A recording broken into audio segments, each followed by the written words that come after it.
Okay, so now here we are.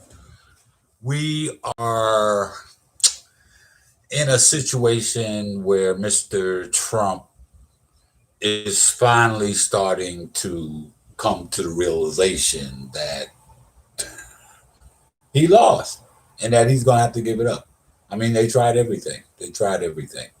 I mean, the thing about this guy is that he is going to do everything within his power to try to hold on to power. That's why he says he's going to run in 24. You know, I mean, he got 70 some odd million votes. So that tells me more about this country than anything else. Because if he got 74 million votes, that means like then half the country thought he was doing a good job and wanted 4 more years of this.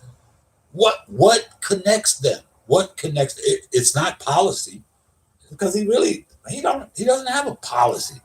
He just does things as he involved. Uh, his policy is how to gain more power and how to gain more money. That's his thing, power and money. So that's the whole thing. That's the whole thing that keeps this. It's the only thread. There's only one thread that I can see that holds them together because there are people who have money.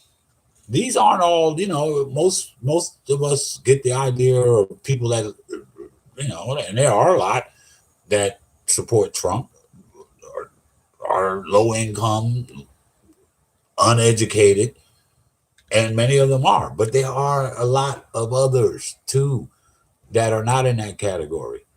But then you got to figure out what is the thread?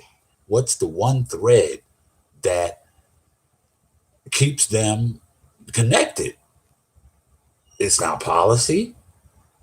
What is it? It's his total agenda.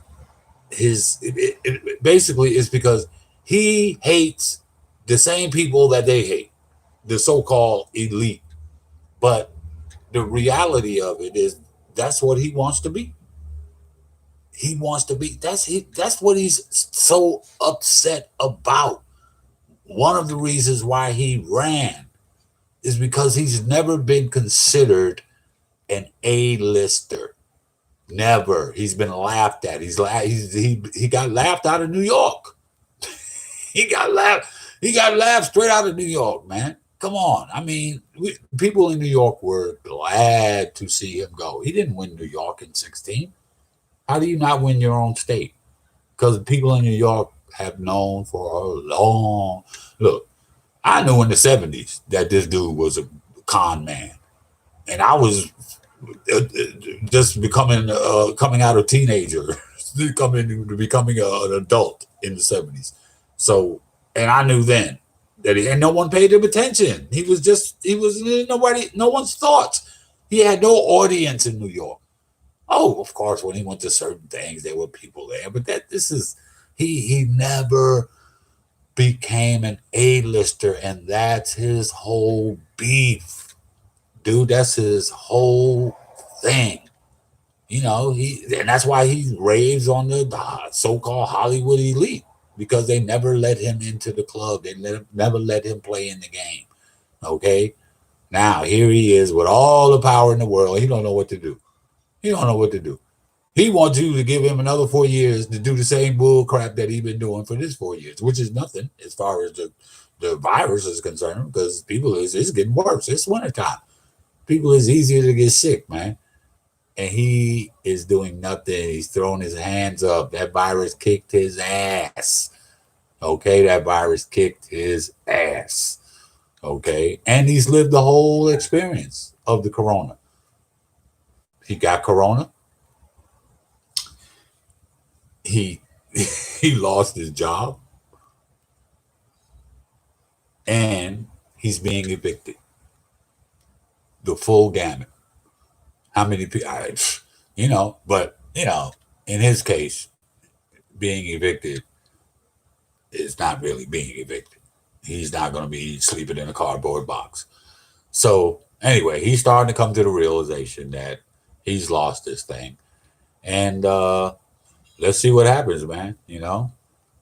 I think because of what kind of guy Biden is, and that he's got a strong black woman behind him, that this is going to be good. This is going to be good, you know, because people that have been thrown aside, the disenfranchised, I think, of course, it's not going to happen for everybody. And just like the Biden, he ain't going to do everything right. The dude's 70 something years old. What I really hope is that in this next election, we can get somebody younger. Please stop with these old white men. Please.